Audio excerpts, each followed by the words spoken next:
Assalamualaikum warahmatullahi wabarakatuh. Kembali lagi bersama saya Prasetya Fadi Aditya dan rekan saya Alika Nugraha yang selama 30 menit ke depan akan menemani Anda dengan cerita-cerita menarik di sepak bola hanya di propaganda program sepak bola untuk Anda. Mantap banget.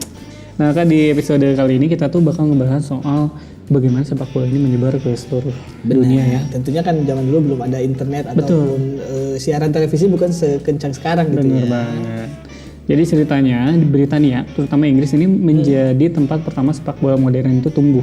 Oke. Dan di Britania pula aturan itu dibuat Kak. Yap. Termasuk dengan perkembangan taktik, formasi permainan juga semua berasal dari Britania. Perlahan-lahan Britania ini bukan jadi satu-satunya negara yang merasa kalau sepak bola itu sangat menarik. Oke. Mungkin dulu Britania ini mikirnya apa cuma gue yang suka sepak bola. Iya lo doang kata negara lain. Ternyata negara-negara lain juga suka gitu, termasuk ke Eropa Tengah hingga Amerika Selatan. Jauh ya. Nah, emang waktu itu sih orang-orang Britania ini sering berpergian untuk melakukan perdagangan. Ya, termasuk kan ke Indonesia. Perdagangan. Nah, contohnya tuh mereka melakukan ekspor tembaga ke Chili, daerah Amerikanya ya. Terus ada juga pupuk ke Peru. Terus wool dari Argentina ke Uruguay, serta kopi dari Brasil dan Kolombia. Jadi mereka juga selain menjual juga membeli produk dari negara bagian. Dan juga kalau nggak salah jualan seblak ya. Wah itu kaget kayaknya bule. Hah apa itu? Makanannya. Makanan sudah ada gizinya. Nah, jadi si Britania selain juga melakukan ada perdagangan, dia juga mendirikan bank di banyak negara di dunia. Nah, pada 1880-an, 20% dari investasi asing Britania ini terdapat di Amerika Selatan, Kak. Bahkan ya, terdapat 45.000 orang Britania yang tinggal di Buenos Aires, pada akhirnya menetap di sana.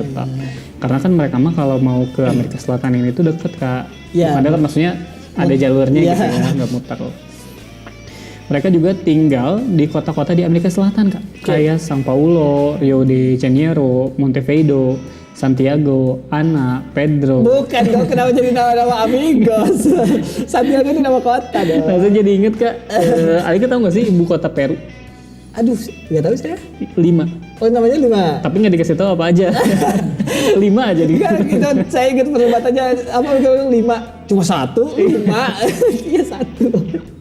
Aduh. Itu zaman dulu ya, saya bacanya di majalah Bobo. Majalah Bobo. Nah, tujuan utama mereka merantau adalah untuk berbisnis. Ya. Tapi mereka juga selain berbisnis tuh Kak, ternyata bikin koran, bikin rumah sakit, bikin sekolah, bikin klub olahraga. Ya juga sih, karena ya kalau kayak di Singapura, Inggris itu tuh kayak membangun Singapurnya gitu Kak. Iya. Termasuk di Hong Kong ya. Jadi mereka nggak cuma stay di situ, tapi juga membangun. Secara lain membawa kesejahteraan. kebudayaan mereka juga ke sana Mereka gitu. juga kesana. Sistem negaranya juga ke sana gitu ya. Mereka ini mengeksploitasi sumber daya alam yang dimiliki oleh Amerika Selatan dan memberi sepak bola sebagai gantinya.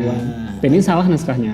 Gitu. Eksploitasi sumber daya alam itu kan justru memberikan kesengsaraan buat masyarakat Aduh. asli.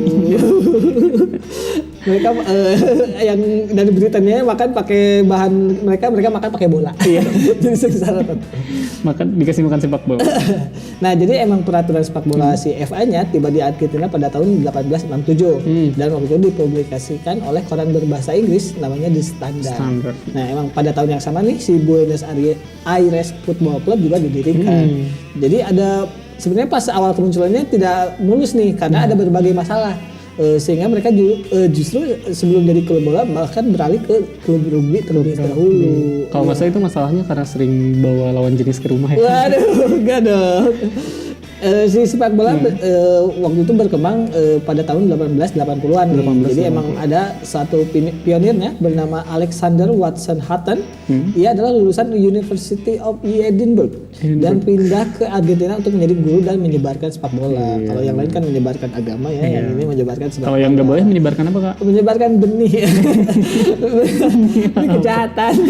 Ini kejahatan nggak boleh. Nah, ia juga berperan penting nih katanya terhadap lahirnya Argentine Football Association pada tahun 1893. Kemarin kita bahas tuh yang ada tokoh sepak bola Jerman tuh yang ke Jepang. Iya, ini sama Dietmar Kramer ya. benar, dan ini contohnya di Amerika Selatan si Hutton ini. Nah, nggak beda jauh sama di Amerika Selatan. Awal mula sepak bola di Eropa juga dimulai dengan ekspatriat si Britania ini Kak. Jadi terdapat orang Britania yang berfokus pada bank, perdagangan, dan engineering. Sebelum akhirnya sepak bola juga jadi fokus mereka gitu. Mungkin awalnya fokus bisnis, lama-lama main bola. Contohnya nih, Di Budapest, Hungaria, tim sepak bola pertama yang didirikan adalah UJPES ya, yang dibentuk di gimnasium pada 1885 sebelum MTK dan Ferencváros muncul. Jadi kalau yang dibentuk di Gerlong tahu? apa tuh? Kalau di Hungaria kan dibentuk di gimnasium. Kalau di Gerlong, manajemen kolbu dibentuk di gimnastiar. Gitu ya. Nah, ada juga di Vienna nih, ibu kota dari Australia yang awalnya menjadi pusat sepak bola di Eropa Tengah.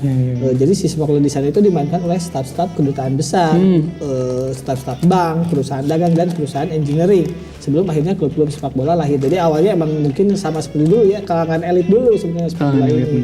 Nah, pertandingan pertama bahkan di Australia ini terjadi 15 November 1894 yang mempertemukan Vienna Cricket Club dan tukang kebun dari perumahan mewah Baron Rothschild. Jadi yang punya klub bola tuh yang kayak gitu tuh, yang dari perumahan mewah, yang dari klub kriket. Nah, karena itu tapi si ketertarikan warga lokal ini mulai meningkat. Jadi Vienna Cricket Club diubah menjadi namanya sekarang Wiener Amateur. Jadi mungkin dari yang amatir jadi langsung jadi ke profesional arahnya. Ya, ternyata bukan cuma warga lokal yang tertarik, tapi elit global juga. Ini kan perumahannya Baron Rothschild ya. Iya. Nah, sedikit berbeda perkembangan sepak bola di Ceko ini nggak semudah kayak di Austria dan Hungaria. Karena sepak bola itu kalau di Ceko harus berkompetisi dengan yang namanya Sokol. Apa nih Sokol? Jadi ini olahraga gimnasium gitu yang populer di Jerman. Kalau di Gerlong kan gimnastiar. Balik lagi di callback. Nah, meski begitu, sering berkembangnya jumlah anak muda Praha dengan intelektualitas tinggi yang sekolah di London sama di Vienna gitu. Akhirnya mereka menimba ilmu tentang sepak bola dan sepak bola pun jadi populer lah di Ceko gitu. Terus ada juga nih cerita Anglophile atau orang yang menyukai kebudayaan Inggris. Kalau sekarang kan kebudayaan Korea ya, K-popers. Saya pikir Anglophile ini orang yang bisa berfotosintesis. Krolofil dong, tapi dia manusia. Enggak, ini Anglophile ini sebutannya nih. Jadi orang yang ini tuh terjadi di negara seperti Denmark, Belanda dan Swiss. Yang juga termasuk salah satu yang cepat dalam mengadaptasi sepak bola. Jadi mungkin belajarnya cuma sedikit tapi udah bisa langsung mendalami.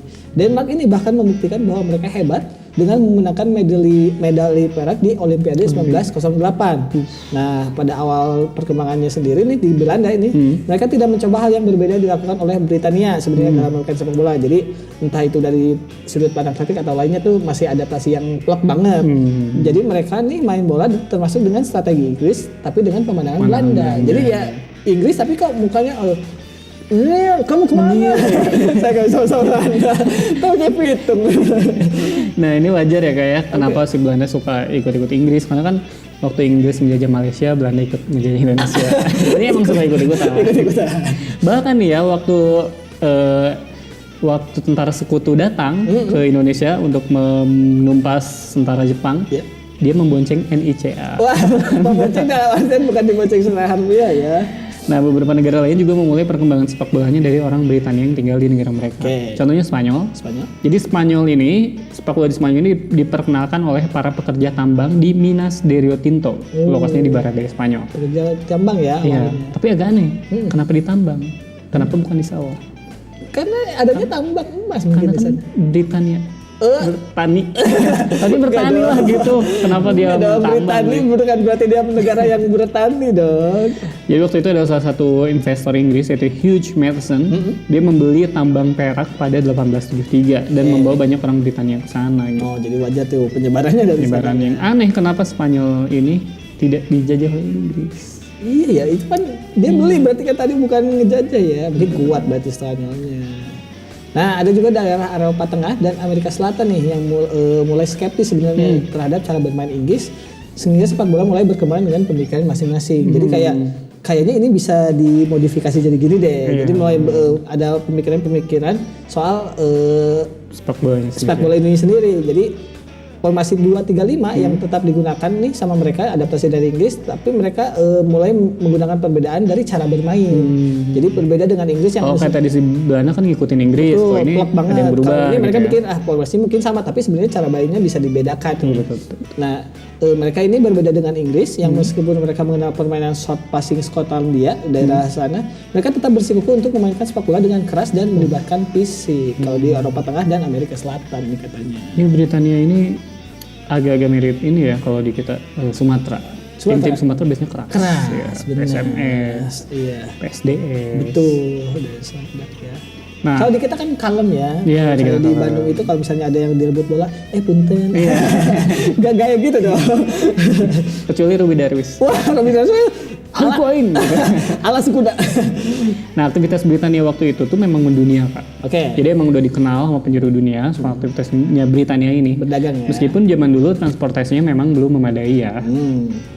Nah, tidak dapat dipungkiri sepak bola ini jadi olahraga yang mendunia karena Britania ini gemar menjelajah dunia Iya. dan membuat kehidupan di sana. Keren. Juga mengeruk sumber daya alam.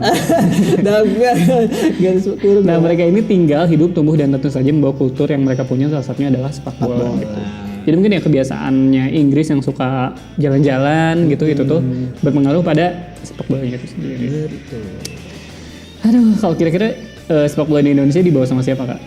Kalau saya sih yakin ini bawaan Belanda ya. Bawaan Mungkin Belanda ya udah adaptasi duluan dan ketika ke Indonesia ya mungkin dia untuk hiburan. Untuk hiburan. Walaupun saya ingetnya kalau di kita kan bawaannya Panjat Pinang. Iya. Tetap perbudakan gitu. Kan itu susah ya. Jadi kayak buat dapat hadiah itu katanya itu dari Belanda yang menghibur diri mereka gitu. Tapi mungkin ada beberapa yang hal positifnya, salah satunya olahraga. Kan yang kita timnas Hindia Belanda juga kan Iya. salah satunya zaman penjajahan Zaman itu. penjajahan. Baik banget kan bahasan kita soal penyebaran sepak bola di seluruh dunia. Jadi mana-mana tetap di propaganda program sepak bola. Untuk Mantap.